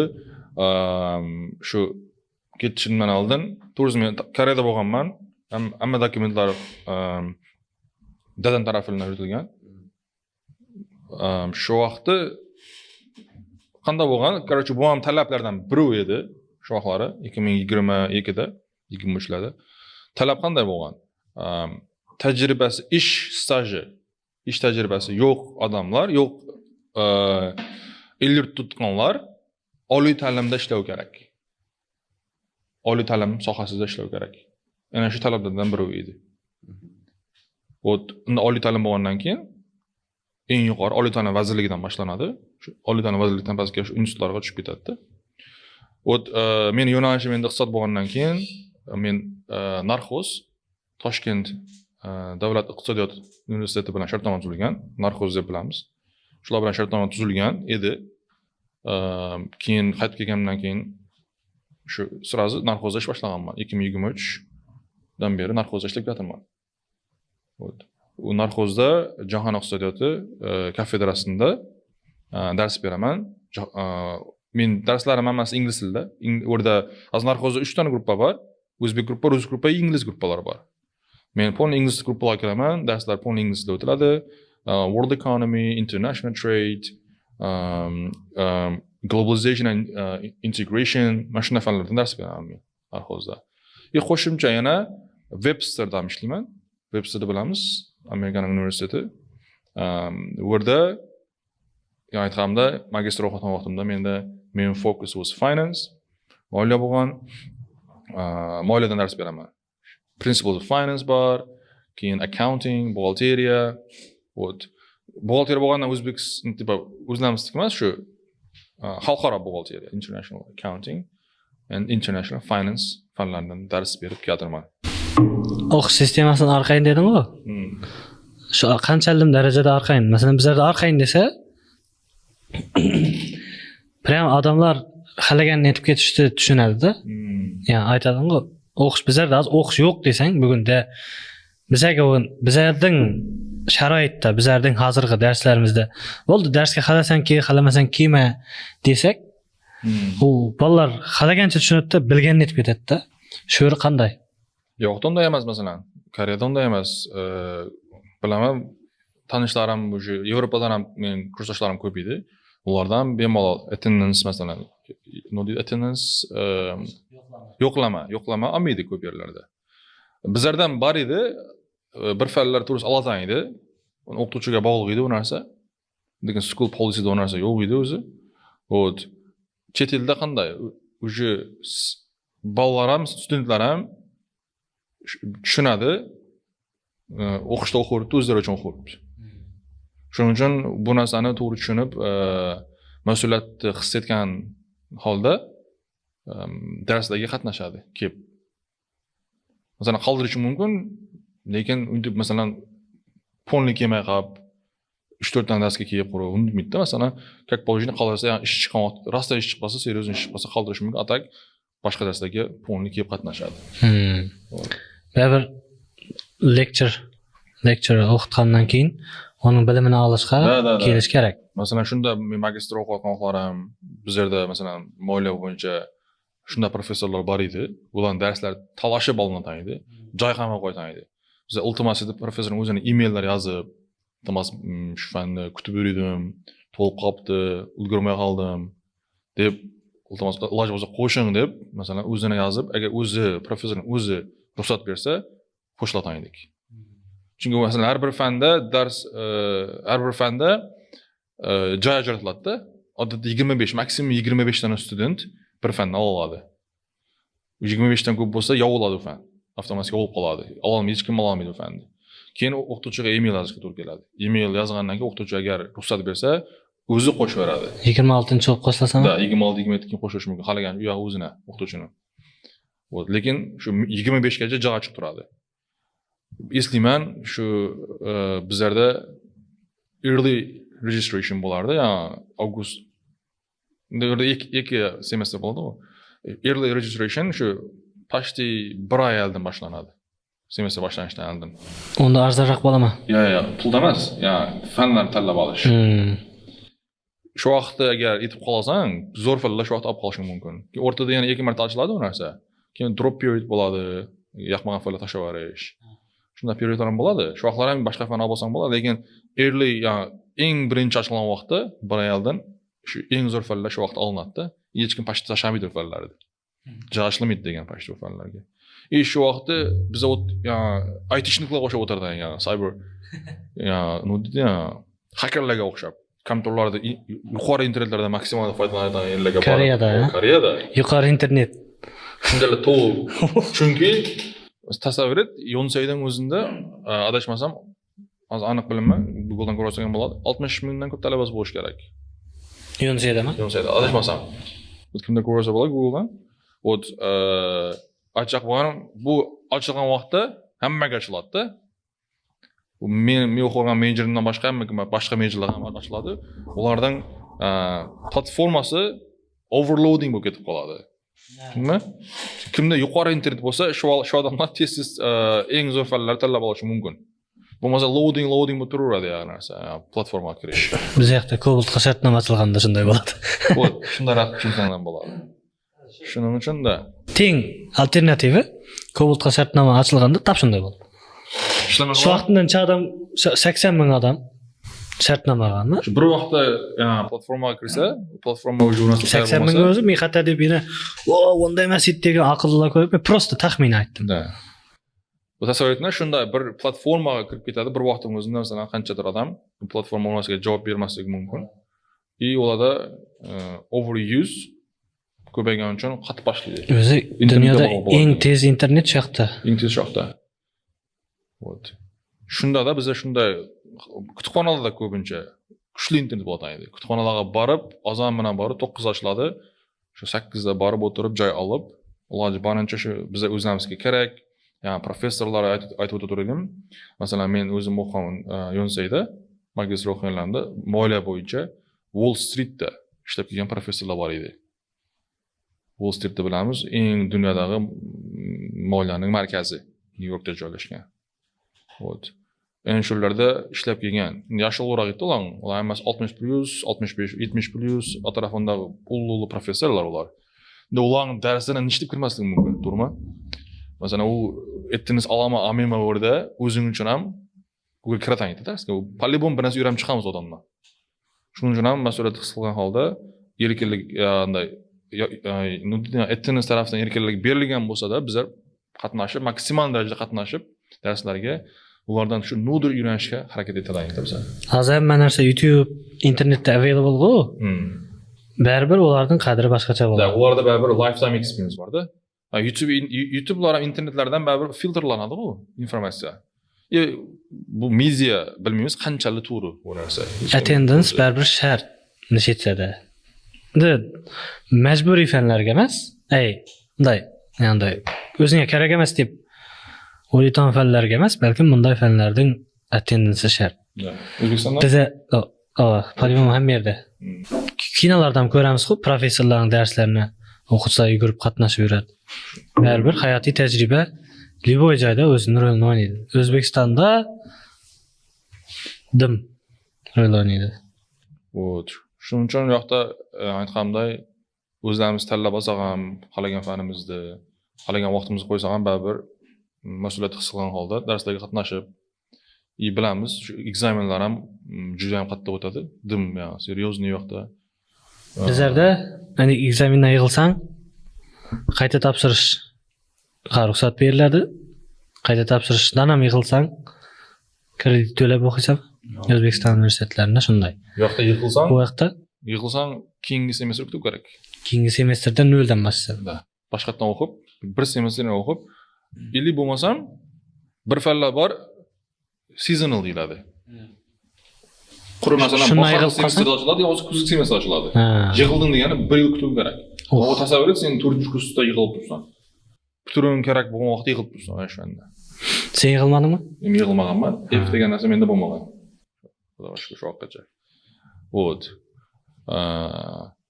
Uni kutib kerak, keyingi yil o'tib ketadi. O'sha fanni olishing uchun. Shu yerda el-yurtimizdan отказ beraveradi. El-yurtimizdan отказ beraverishim mumkin shunda vaqtda. Agar F tushib qolsa, GPA pastga tushib ketib qolsa 3,5 dan. Sizlar ko'pchilikmi bu yoqda o'zbekistonliklar? Inhada ko'proq edi. Inhada bakalavriat o'qirgan vaqtlarim Inchonda. Chunki Inhaning o'zining bir programmasi bor, Global Studies degan. International Studies, Interdisciplinary Courses. Shunday program bor edi, ingliz tilida o'tiladigan. Hamma fanlar ingliz tilida bo'ladi. Ana shu programmani deb Inhada ko'p edi to'g'risi o'zbeklar. Lekin Yonsayda kam edi. Yonsayda men o'zimning bir Namanganlik tanishim, kursdoshim, hozir yaqin jo'ram desam bo'ladi. Shu bor edi, bir 53 bor edi. Men biladigan bo'ldi. Boshqa o'zbeklar pashti ko'rmaganman Yonsayda. 2-3 dona biladigan o'zbeklar bo'ldi. Koreyadan kelganiga 2023 bo'lsa, pashti 3 yil bo'libdi. 2,5 yil. 23 avgustda kelganman. 3 yildan keyin sening el-yurtning oldindagi majburiyating tugadi. To'g'rimi? Undan keyin shu faoliyatni yana davom ettirasanmi yo Koreyadagi bilimlaringni biznesda tajriba etib ko'rasanmi? Hozircha to'g'risi aniq qaror kelmaganman bu bo'yicha. Hozir ishlab turgan ishim to'g'risi juda ham yoqadi o'zimga. Oliy ta'lim menimcha O'zbekistonda eng zo'r sohalardan biri. Juda ham katta rivojlanishlar bilan ketayotgan soha bu narsa. Chunki O'zbekistonning rivojlanishi uchun ham tushundik, bilim kerak. Human capital deyiladi. Shuning uchun ham el-yurtimizda jamg'armaga o'xshagan jamg'armalar ko'paygan, hozir masalan el-yurtimizda ochilgan odamlar chetga yuborib, o'qitib, polni to'lab berib O'zbekiston qaytarib olib turibdi. Chunki bilib turibmiz, bizlarning rivojlanish uchun, O'zbekiston umuman rivojlanish uchun eksportga kerak. Shuning uchun oliy ta'limga juda ham katta e'tibor O'zbekistonda hozir. Bizlar masalan narxozning o'zida har xil institutlar bilan, chet el institutlar bilan kollaboratsiyalar bo'lib yotibdi. O'zim ham to'g'ri qatnashaman ko'p. O'zim dars berishdan tashqari ham xalqaro bo'limda ham ishlayman. International Department. Chet el institutlar bilan ko'p bizlarda collaboration bo'ladi. Ular bilan shartnoma tuziladi. Memorandum of Understanding deyiladi bu narsalar. Shunday shartnomalar bor. Tuzilib, student exchange, studentlarni narxoz o'qigan studentlarni yuborib, bu yoqda masalan o'qitib, chet eldan ham international studentlar bizga kelib narxozda bu reytingga ham ta'sir etib turibdi hozir. Reyting ham oshib turibdi. Biz shu yaqin kelajakda top 1000talikka kirishga harakat qilibmiz. Top 1000talik kirdi degani dunyo bo'yicha bu degani juda ham katta natija O'zbekistonda. Narxozga shunda chet eldan studentlar kelib ta'lim olmoqchi o'qiydilar, shundaymi? o'zimizda adashmasam 10 dan ko'p chet el institutlari bilan dual degree programmalarimiz bor. Dual degree programma buni chet el institutlari keladi, ochiladi filiali. Bu yerda Narxozning o'zining kampusida ochiladi. Bola topshiradi. 3+1, 2+2 sistemasida o'qib, 2 yil bu yerda, 2 yil chetda. Yoki bo'lmasa 3 yil bu yerda, 1 yil chetda. 2 diplom oladi. Ana shu ochilgan institutning chetdan kelgan institutning diplomi bilan Narxozning diplomi oladi. IMC Krems borasizlar. IMC bor. IMC Bizlarda Jo'rabek o'qiydi. ishlaganman. Kremsdan ishlaganman. Tanishmoqmi? Shagird o'qiydi, Jo'rabek o'qib qo'yadi u yoqda. Вот, Kremsdan ishlaganman. Bu semestrdan to'xtatdim vaqtinchalik. Lekin shu 2 yil davomida, oxirgi 2 yil davomida Kremsdan ishlab keldim. IMC Krems. Вот, keyin London School of Economics bor, LSE deymiz. Bizlarda hamma biladi buni. Dunyo bo'yicha mashhur top 100 taga kiradigan universitet. Rossiya bilan, boshqa mamlakatlar bilan, Indoneziya bilan masalan yaxshi institutlar bor bizlarda. Narxozning o'zini joylashgan. Вот, achchiq bo'lgan narsam, oliy ta'limga hozir juda ham katta e'tibor. Oldingiday emas, ancha rivojlangan. Masalan, o'zlarimiz shu syllabus deymiz, curriculum deymiz, shu narsalarni top 300 talikka kiradigan institutlardan syllabuslaridan, curriculumlardan tayyorlaymiz. Bu degani shu top 300 talikda o'qitiladigan narsa Narxozdan o'qitiladi degani. Ayniqsa shu ingliz tilida o'qitiladigan gruppalarida, ingliz gruppalarida. O'zbekiston universitetlariga kirib, shunda bu yerda ham yurib chet elda orzu etib chet elga chiqib kelsa bo'ladi. 100%. Narxoz men o'zim Narxozni yaxshi bilaman. Narxozning o'zida bu shans ya'ni deydi, maksimal darajada. Jo'rabek ham chet elga chiqib keldi. Bobur ham ketib baratir. Germaniyaga. Endi working travel boshqa narsa. Working travel ketadiganlar bor, to'g'risi u narsa to'g'risi boshqa narsa. Exchange programma ketgan narsa boshqa narsa. Baribir shu universitetning ta'sirida ketadilar. Shular shu yerdan motivatsiya olib yoki shu yerda emas. Men o'zim shaxsan o'zim bilaman, xalqaro bo'limning direktori bizlarda bor. Shu odam bu narsaga mas'ul. Necha marta ko'rganman, shu working travel ketib qolganlarni maksimal darajada ketmaslikka chaqiradi. Undan ko'ra exchange programma bilan ketdi, masalan. O'zi uchun ham yaxshi, ertaga rezyumesini ham qo'shiladi, ertaga ko'p narsaga foyda bo'ladi. Men ham exchange bilan borib keldim. Milliyda bitirdim. Kichkina exchange bizlarda O'zbekiston ichida. Lekin bu hayotda katta ta'sir bo'lgan. Shuning o'zi ham katta narsa. Shu vaqtda 27 bola ketdi bizning universitetdan. 3-ovi 4-kursda o'qishga qoldi shu yoqda. 3-ovining biri men. Endi biz kontrakt edik, shuna farqi yo'q ketdi. Lekin eng birinchi ketaman degan men. Hech narsaga qaramay. Uydagilar bilan gaplashdik, yo'q, ketaman. Bu yaxshi, to'g'risi bu deydi, tipi komfort zonadan chiqish deganda bu. Baribir Urganchdan Toshkentga o'tgan bo'lsang ham, burada toza odamlar bor, ya'ni toza networkinglar, sistema ozgina boshqacharoq o'sish bo'ladi. Komfort zonadan chiqsang. Yaxshi. Endi xorijda o'qishni maqsad qilib yurgan o'quvchilar bor. Shularga tavsiyalar qisqacha. Shunday motivatsiyalardan aytsang. Birinchi ingliz tili. Birinchi ingliz tili kerak. Ingliz tili o'rganadi mukammal darajada. Mana bizlarda bu tipi bir reklama emas. Reklama o'z o'rnida to'g'risi bizda progress bor. Biz Husniddin o'tiribdi, mana angliyskiy binoda nomerdan o'qituvchilardan biri bu. Mana Navro'z joy o'tiribdi. Orqadan bor masalan Rustam. Вот. Kelib o'qinglar. Ingliz tilini mukammal darajada o'rganinglar. Maksimalni. IELTS olinglar maksimal darajada. Hozir to'g'risi ko'p sharoit yaratilgan, to'g'rimi? Shart emas, imonni bir odamga kelib o'qi Husniddin degan emas, qurib, liboy joyda ingliz tilini o'rgan. Masalan, o'zing o'rgansang. Вот borib o'qi. Nerga borsang ham, lekin maksimalni shu vaqtni sarflamasdan ingliz tilini birinchi navbatda mukammal o'rgan. Bu birinchi. Bu chetda o'qishdan eng key and basic step. To'g'rimi? Eng oson degani qanday ma'noda? Bu narsa bo'lmasa yo'q-da chetda o'qish. Eng ko'p narsani hal etadigan narsasi ham shu narsa, ingliz tilini qanchalik yaxshi bilishing. Keyin qaysi sohani tanlab o'tirsan? Shu sohadan ham ozgina baribir fundament bo'lishi kerak. IT bo'lsa, просто IT tanlayman deb kompyuter ochib ko'rmagan odam bo'lib ketish. Bu bu sal xatarroq. Ozgina background uylanib ketib, masalan, ayting u qiziqish bo'lishi kerak. Просто tak odamlarning gapini kirib, masalan, IT zo'r ekan, yo bo'lmasam, iqtisod zo'r ekan, yo bo'lmasam, meditsina, tibbiyot kelajagi porloq ekan deb emas. O'zing rostdan qiziqasan. O'zing shu narsani ozroq bir o'ylab ko'rib, ana shu sohadan ozroq basic bilimlarni olib, keyin ketish kerak. Eng muhimi tayyorlanish, preparation deymiz. Tayyorlanish jarayonini qancha erta boshlasanglar shuncha yaxshi. O'sha minimum 1 yil.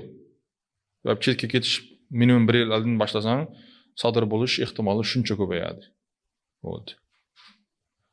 Kim bilamiz, hozir ChatGPT, DeepSeek, AI, OpenAI rivojlanib ketdi. Ko'pchilik shu motivation letterlarni, keyin statement proposelar ChatGPT yozib turibdi. Primo отказ kelib turibdi. Ban right away. You get rejected. Bizning o'quvchilar ham essay yozib keladi-da. Men darrov bilaman. Даже men bilaman hali u narsani. Biz Bernida yurib. U biladi-da, любой odam ham shug'ullanib o'tiribdi, admission ham. ChatGPT yozsam o'tmaydi. Tanimayapti, u narsa umuman ishlamaydi. U narsaga qaramanglar, o'zingizdan kelib harakat etib, o'zingizdan kelib chiqib, ozroq storytelling bo'lish kerak o'zing haqida. Masalan, qaysi mamlakat tanlagan bo'lsanglar, nechun mana shu mamlakat tanlayapsizlar? Nega masalan boshqasi emas? Nechun Amerika, nega masalan Yevropa emas? Tipo shu narsalar bo'lish kerak. Eng muhim joyi, menimcha bu narsa agar bo'lsa, kirish ehtimoli ancha oshib ketadi. Buni ertang O'zbekistonga kelib qanday shu o'qib kelgan narsalaringiz O'zbekistonga rivojlanishga hissa qo'shadi. Ana shu narsa kerak. Chetga topshirgan institutlaringizga da. Ular chetga topshirgan vaqtlaringizda bu bola bizga kelib, mana shu yerda qolib ketib, mana shu yashaydi deb bular sizlarda o'ylamaydi. Ular keyatir, bu yerdan yaxshi bilim olib kelib, ertang o'z mamlakatiga qaytib, o'z mamlakatining rivojlanishine hissa qo'shadi deb o'ylash kerak. Birinchi navbatda shunday bo'lish kerak maqsad. Bo'ldi, men chetga ketishim kerak. Kirib olsam bo'ldi. Bo'ldi, men o'sha O'zbekiston unutaman degan narsa bo'lmoq kerak hech kimda. Вот. Ana shu narsalarni ko'rsatib bilasanglar, statement purpose, motivation letter, men turus 100% javob beraman, olasan. Admission olasan. IELTS'laring bo'lsa, plus yani qo'shimcha sertifikatlar. Masalan, iqtisod yo'nalishiga ketib qolgan bo'lsanglar, SAT, вот. Agar ingliz tili birinchi bo'lmagan mamlakatlar, masalan, Koreya, Yaponiya yoki Yevropada masalan Fransiya, Germaniya, shunday mamlakatlar bo'lsa, ularning o'zlarining tilidan ham qanday sertifikatlar olib, masalan, Koreya topik bor. Вот. Хотя бы 2 topikdan 2 olib, maksimum 6 bilamiz, ha? Hatto 2 bu oson bo'ladi tayyorlanib. Ana shu narsalar bo'lsa ham, bu ancha oshiraveradi sizlarning application status olishga. O'qishga, grant olishga ham ancha oshiradi bu narsa. Grant olishga, ertaga viza olishga da ancha hissa qo'shadi. Вот. Shu narsalarga qarasanglar, mana shu narsalarni etib tayyorlanib, yil davomida kelsanglar, bez problem ketasizlar xalagan yerlaringizga. Bez problem. Podkast haqida fikrlar bo'lsa, bo'lishib ketsang, baribir kelgan odamdan fikr intervyu olib turibmiz. Podkast yaxshi tashkillashtirildi.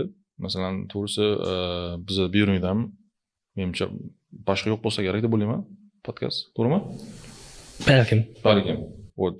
Birinchilardan bo'lib tashkillashtiribsan.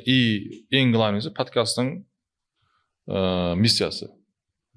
Baribir bu yerda sen hozir birinchi missiyang baribir yoshlarimizga tepa yordam berish, nuga inglizcha o'rganishga, chet tilda o'qishga, shunday motivatsiyalar berib, masalan, chetda o'qib o'rganganlar chaqirib, burga, masalan, chet institutdan o'qib o'rganganlar chaqirib, bu yaxshi topik, yaxshi yo'nalish deb o'ylayman. Shu narsa tarafdan 100% gap yo'q. Missiyasini, podkastning maqsadini tashkilotchiga ham katta rahmat. Amalasa professional tarzda mikrofonlarga gap yo'q. Вот. Zo'r. Shu kechda davom etinglar. Xudo xolasa, hali bundan ham rivojlanib, hali international levelga chiqib, kelajakda ingliz tilida ham podkast etib, to'g'rimi? Ingliz tilida podkast qilish niyat bor. Men beksal qiynaladi. Lekin azob beramiz, qiynalmaydi. Может, Buni ham chaqirib ingliz o'rgatib o'rasan o'zing. Uylanib bo'ldi, endi IELTS topshirajak. Bo'ldimda. İngilizce biladi. Polniy professionalniy darajada ishlaydi. Unday plan ham bor. O atlarni ham taxlab qo'yibman. İngilizce podcast'ing. Sir ozcha, lekin bo'ladi. To'liq inglizcha bo'ladi unda. Вот men slang faoliyatlaringizga muvaffaqiyat tilayman unda. Kelajakda o'sha hamma planlaringiz, yangi yillar bilan kirib kelgan hammani tabriklaymiz. Shunday niyatlaringiz bo'lsa, inshaalloh 2025da, 2026da inshaalloh shu yoshlarimizga chetda o'qimayman deb harakat yurgan, ne только chetda umuman o'qiyman deb O'zbekistonda bo'lsa-da, o'zimiz institutlarda hammalaringizga omad tilayman. Shu to'xtab qolganlarga zamon shu harakatda bo'lganlardagi dalsh ketinglar, уже hozir mana shu zamonda yashayapmiz. Hammalasa everything is possible. Yes, the world is open. Everything is in your hands. Agar chetga ketish maqsadida qandaydir maslahat, yordam kerak bo'lsa, albatta Bekzat Ro'zimovning Instagramini qo'yib qo'yamiz. Bemalol murojaat qilaverasizlar. Chetga chiqish bo'yicha maslahatlar kerak bo'lsa, o'zim oliy ta'limda ishlaganim uchun ko'pchilik studentlarim mendan recommendation letter so'raydi. Aytganimda chetga chiqish uchun aytgancha recommendation letter kerak bo'ladi. Kimdir seni tavsiya etish kerak. Mana shu bola, yaxshi o'qigan deb.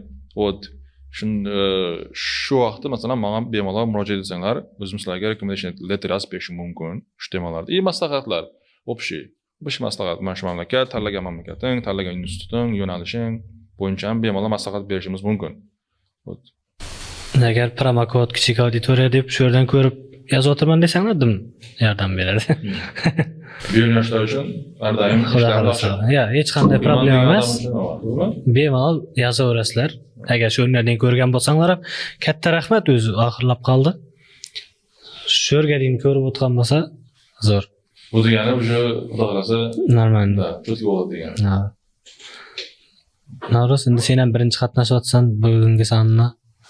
Bugun kichik auditoriya podkastida birinchi marta qatnashdik. Ozmoz hayajon bo'ldi, bobam turibdi. Xudo xolasa zo'r o'tdi deb o'ylaymiz. Qiziqarli savollar berildi, Bekzat zo'r informatsiyalar berdi ta'lim haqida. Podkastni boshidan oxirigacha ko'rsanglar, oxirida qiziq joyi bor. Rahmat hammaga. Bekzat, unda koreyschadan topik aytding-ku hozir. Shunda topik 3 bag'am bo'lsang, yoddan chiqib ketmagan bo'lsa, bir ekoz. She'rman. Ikkalasiga she'r. O'zim yozgan she'r deymi? O'zing yozgan she'ringdan ayt. Literatura olganmiz yo'q. Nima deymiz shu? 저는 백사입니다. 저는 한국에 연세 때 공부했어요. 만나서 반갑습니다. Men Berlinda yashayman deganda. 저는 베른에서 살아요. Yes degan. Kallanimda son bo'ldi. Kallanimda totib qol. Cho'nimni degan ekan. Men degan. Afsane. Men cho'n. Na deb aytsam bo'ladi. Na Bekzat yo'q. Bu ne afsane. Hozir endi podkastni men podkastchilarni hurmat etgan holda, hammasi zo'r bo'lgani uchun, professional o'tgani uchun maksimal afsane so'rashga harakat etdim. Ha, unda Bekzat, vaqtingni ayamay bizlarning kichik auditoriya podkastimizda mehmon bo'lganingiz uchun katta rahmat. Navro'z, sana katta rahmat. Sen mezbon bo'lib qatnashyapsan. Kelgan mehmonlarga odatiy tarzda bir esdalik beraveramiz. Endi kichkina sovg'amiz bor. Qabul qilinglar. Sizlarga ham katta rahmat. Nakling qistilib turibdi bo'lgani. Sizlarga ham taklif etganlaringiz uchun katta rahmat. Kichik auditoriya. Xudo xolasa auditoriyasi bundan ham katta bo'lg'ay. Ishlaringizga muvaffaqiyat. To'xtab qolmanglar. Bu yoshlari, nodid yoshlarini motivatsiya berib, shunday podkastlarni ko'paytirib, pastdan kuzatib boramiz, xudo xolasa. Ishlaringizga omad. Rahmat taklif uchun. Shu bilan podkastimizning 5-soni, ya'ni Koreyaga sayohat soni o'z nihoyasiga yetdi. Asosiy homiymiz Intellektual progress o'quv markazina katta rahmat. Shu yerda rasmga, suratga tushirilayotir. Asal studioning bolalarina, Mirbek, Shuhratxon, hammasiga rahmat. Kelgan Navro'z, xullas, kelgan mehmonlarga rahmat. tomoshabinlar shu o'rnidan ko'rayotgan bo'lsangiz sizlarga ham rahmat. Xayr. Husniddin Sarsenbayev bilan ta'limiy mavzularda kichik auditoriya podkasti. Kichik auditoriya Husniddin Sarsenbayev bilan